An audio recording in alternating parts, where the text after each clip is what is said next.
Okay, I am live. I totally felt like singing that out, guys. Okay.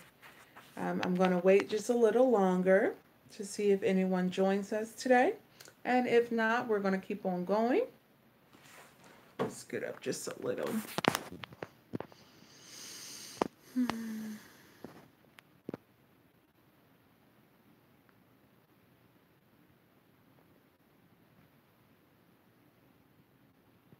Okay, I'm going to give it a minute and then I'm going to go ahead and get started in literally a minute.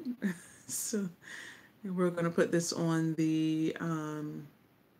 our channel so anyone can go back and listen and watch at any time. All right, so it's literally been a minute. We're going to go ahead and get started. So again, we are talking about debunking the lies. We all, from time to time, some of us daily, have to do to debunk the lies that go on internally and really just coincide with the scripture or renew our mind actually, so that we are coinciding with the scripture, which is the truth. So we are debunking the lies and replacing it with the truth. Of course, that is what Alabaster's Box is all about, is inspiring and enriching the thought patterns of the believer. And with that, I shared on Facebook Live that as believers, we are saved, but us being saved does not necessarily mean that we automatically know how to think right.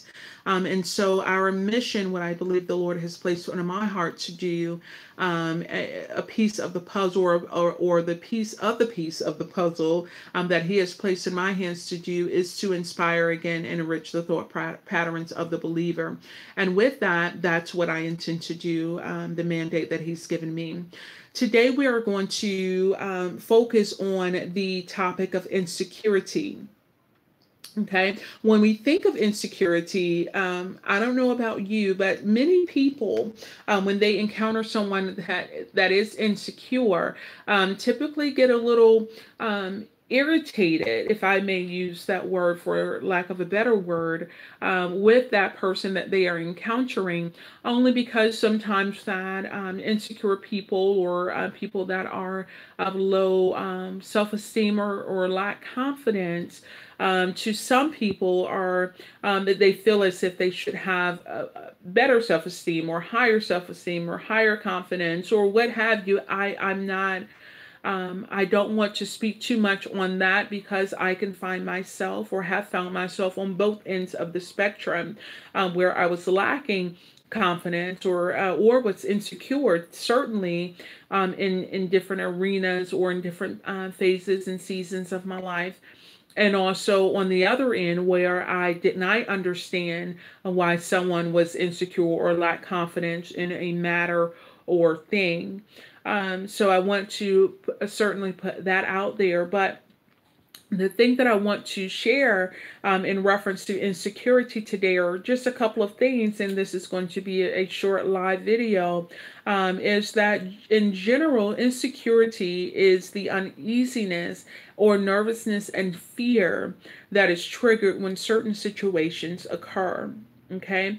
Insecurity is derived by past experiences, the response that we either internally or outwardly expressed, when something that was unfavorable happened to us.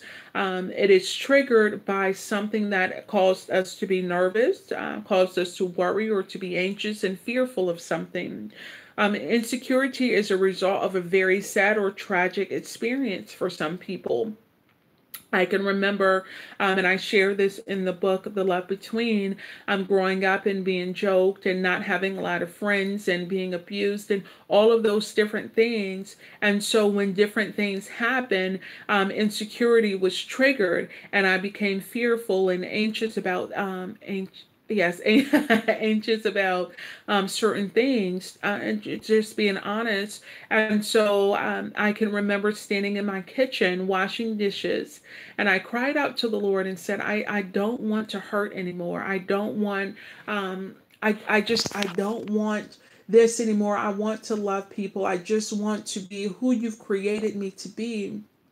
And with that, the Lord started working and mending and taking out weeds and the ice from my heart to just the fleshly, not carnal, but the flesh of heart now, the soft, tender heart that I have now.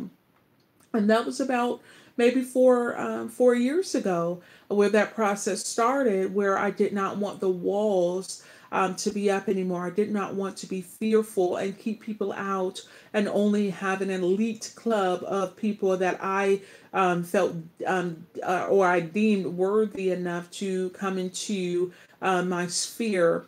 And so, with that, I wanted to share that with you, to share that you're not alone if that's where you find yourself. Many of us, if not all of us, honestly, have encountered feelings of insecurity and still encounter those feelings of insecurity from time to time.